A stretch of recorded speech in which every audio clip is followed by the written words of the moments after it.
morning and welcome to my Tireside Chat. I don't have that much time. I'm already halfway to work. I was watching a video about Microsoft Intune versus mobile device management versus mobile application management. It's another new project we have in the works now too. We have more fun projects at work, which they are fun to work on, but we keep adding stuff to our task list. It seems to be a lot. Anyways, how am I doing? How are you doing?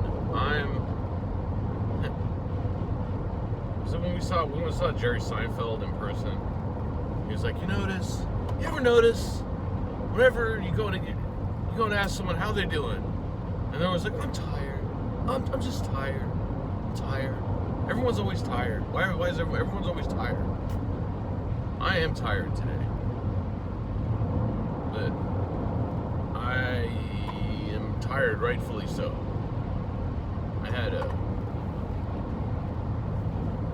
crazy idea to ride my bike to work yesterday and back, and it was, it's about almost, not quite, but almost 10 miles each way.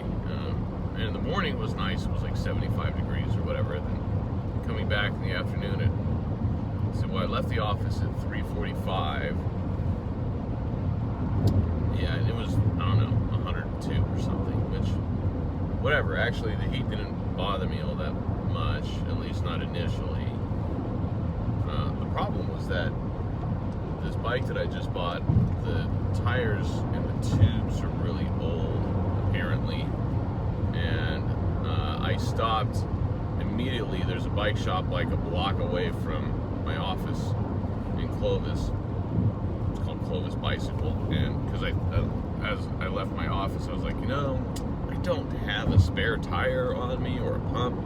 I should probably just stop and get one because I need to have that on me at all times. And while I'm there, actually, because this bike has the Preston nozzles, which are not like the standard air nozzles that you'd see like on a typical, like a Schwinn that you would buy at Target or whatever, an American bicycle. It's like the European style nozzle. I guess that's what it is. It's European style, but so you need a different pump for that. And which I did not have at home. And so since I bought the bike however many weeks ago, I haven't been able to inflate the tires anymore. Not that they've been terribly low, because I did ride it last weekend. Went on a 22-mile ride, and it was okay. But I stopped at this bicycle shop and bought a spare tire, and bought a little portable pump that I could attach to the bike to have with me at all times. And while I was there, the guy was like, oh, I was like, let me pump this up because I think these tires, they probably need air. They could be definitely better. And yeah, he pumped it up. He hooked up an actual pump to it, and he was like, oh yeah, they're at 30 psi right now, which for a road bike, like even like my last one, which had basically the same tires, you wanted to keep it at like between 70 and 90 psi or something, somewhere around there. So they weren't like flat to where like you couldn't ride it, but pumping them up to like 80 psi, you work a little bit less hard when you're bicycling. So he inflated it, and I was like, great, man, this is better. He's like, oh, this is gonna be like riding on air at this point. I'm just gonna like fly off the pavement. And so I took off on my ride, and I think I made it like 5 miles. I went past Fresno State on my way home towards where I live out near Fresno High. And noticed that the back tire was like getting flat, and so I was like, whoa, maybe I ran over something. And so I stopped and looked at it, and like I didn't see anything in the tire, and like, I wonder if this tube is just failing.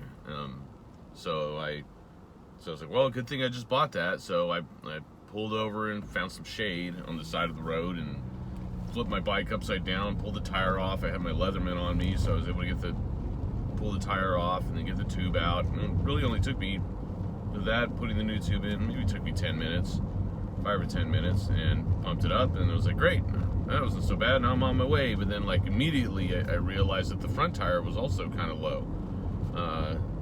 not terribly, but also kind of low. So I was like, oh crap, I bet you both of the tires are going to do this. And I only bought one spare. I would have bought two, but I didn't have much room in my bag on the back of the bike. So I thought, well, I'll just get one for now, and then, at some point, I'll buy another one. Just can't hurt to have two if you've got the room for it. But I had like clothes and stuff that I had, because I rode my bike to work in the morning and used the shower there. We have a shower at our office, which is pretty cool. So I brought like soap and a towel and extra clothes. So yeah, so the front tire was going flat, so I just like pumped it up, and then I was able to go. I was like, well, let's see, there's another bike shop. Fresno Schwinn is on Fresno Street in Ashland, which was like another mile or so. I think I can make it there, even if I have to like walk a little bit if it's that bad. But I would go like a city block, and then I'd have to pull over and I'd pump more air in it, and then go another city block and then pull over and pump. I had to do that 2 or 3 times. But then I made it to Fresno Schwinn, and I bought another tire from them, and then they actually installed it for me. Of course, they charged me like $5. They were going to charge me $10 to install it, but then I took the tire off of the rim, not off the rim, but I just detached the tire and gave him just the wheel, the whole wheel. And he's like, oh, well, since you did that, I only have to charge you $5 instead of $10 for the. It's like, wow, really? That's your, got to stick to the policy, huh? I'm curious to know, like, if I had well, I know my friend Ben, who works at a bike shop, I don't know if that would be like, if they have the same policy where it's like, oh, they're going to change the tube out for you, so they charge you $10. Or I know if I went there because it's me and he were there, he would just do it for me and not charge me. Especially if I was like, man, I struggled, I'm out here in the heat and I blew a flat, and like, could you help a brother out? Anyways, so I paid him for the tube and the install fee. I mean, I could have done it myself, but I was like, dude, I don't feel like it. Just do it. I'll pay you the $5. And then I was on my way, and we made it home in time to go to our reservation at, we had a dinner reservation at Anesso, the pizza place up in North Fresno, which I had been there once before, but Danielle had never been there. And yeah, it was really good. I was starving by the time we got there because, I had half a sandwich for lunch yesterday, and then like, yeah, all that stuff happened. We had the new refrigerator that we ordered showed up yesterday. That's why I went home in the middle of the day for that. It was a busy day, and we have tons of stuff going on at work.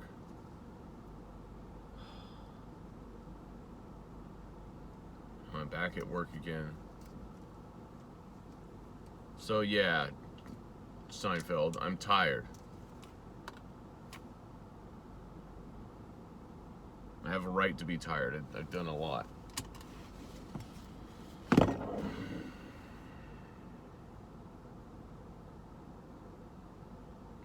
And yet, if I were staying home, taking the day off, I don't feel like I don't feel like I'd be laying on the couch watching a movie. I might be sitting at my desk playing video games or something. I've been stuck on Diablo 4, which is bad. It's not like the previous ones where you could play it for 60 hours and beat the game and then essentially be done with it.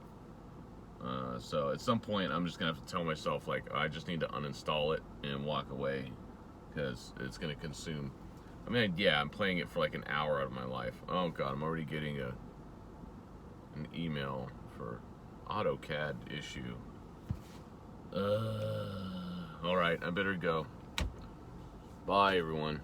Have a good day.